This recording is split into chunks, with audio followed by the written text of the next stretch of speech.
After a relatively quiet first leg of the series, as far as injuries go, the 250 East opener in Detroit was open season with the biggest crash we have seen since maybe Daytona 2020, claiming multiple top riders and really shaking up what we thought the series would look like after just one round.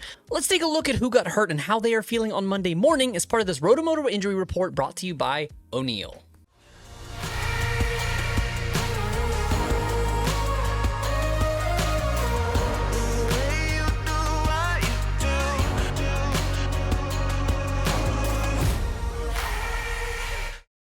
Starting with the scariest of the night, Jeremy Martin took a huge hit to the back of his head after a mishap in the whoops during the last lap of his heat race. Jeremy immediately went limp upon impact and was down for quite a while, but fortunately, the number 6 will live to race another day. Mike Bonacci at Club MX confirmed to me that the Alpine Stars medical unit took Jeremy to the hospital as a precaution following an initial evaluation, but the two-time outdoor champion was able to fly home with the team on Sunday, and although he does have a concussion, both he and the team are confident he will be ready to race after 2 weekends off, and we should see him back for the Arlington round at the end of February. His teammate Jet Reynolds also had a bad morning, missing the day program altogether. Jet suffered a mishap in free practice that ended his day before it even started. What was originally believed to be a collarbone injury fortunately turned out to just be an AC shoulder separation, which is an injury that some riders are able to race through. Mike at Club MX confirmed with me this morning that Jet is already back to a full range of motion, and just like Jeremy, should be good to go in Arlington in just a few weeks.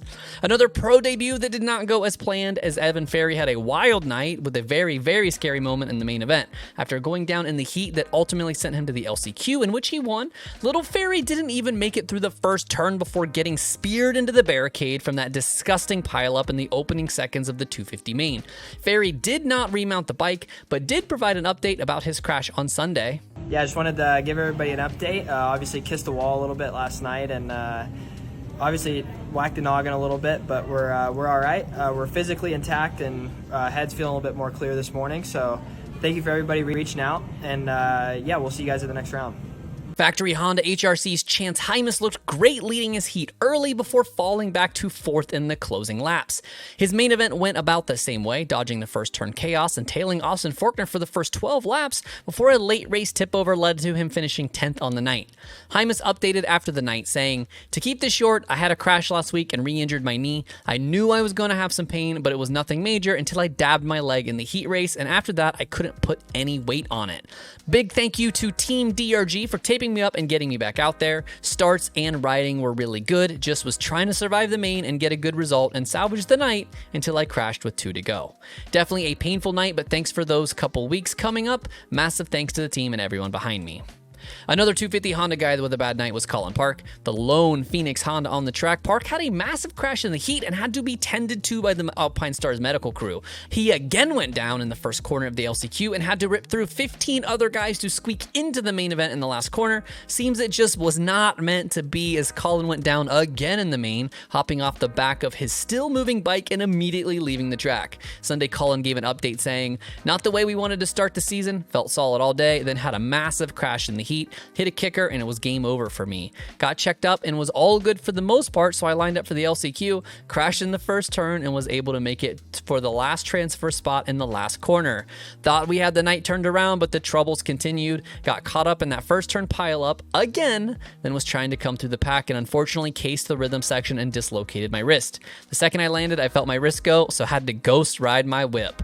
From the outside looking in, it looks like I just walked off during the main, but unfortunately it wasn't the case. I had a bent up wrist." Dirt Bike Depot's Bryce Shelley making his Supercross debut, but unfortunately had his day end in the heat. After qualifying 34th, Shelley got a bad start in the heat, but worked his way up to 14th before what he calls a, quote, freak bike issue caused him to go over the bars and hit the ground, ending his night. Dirt Bike Depot's Jack Noel confirmed a minor shoulder injury, but nothing serious enough to keep their guy out of action in Arlington. Seth Hammaker had a huge win in free practice and was down for quite a while. Early reports from the camp said that he was not going to race, but then a last-minute last-minute decision to see how he felt in qualifying led to him qualifying 5th, and racing was a go. Despite the major blow he suffered being the spark that eventually led to the explosion in the first corner, it seems Seth came out relatively unscathed. His DNF seems to be a result of the bike being destroyed and not the rider. He should be good to line up in Arlington. And a non-injury to report, but scary moment for Cade Clayson in that 450 LCQ after getting shoved off the finish line jump by Cheyenne Harmon. Cade somehow landed relatively gracefully, and lucky for him, he actually had a practice run at this situation out gooning in California a few weeks ago.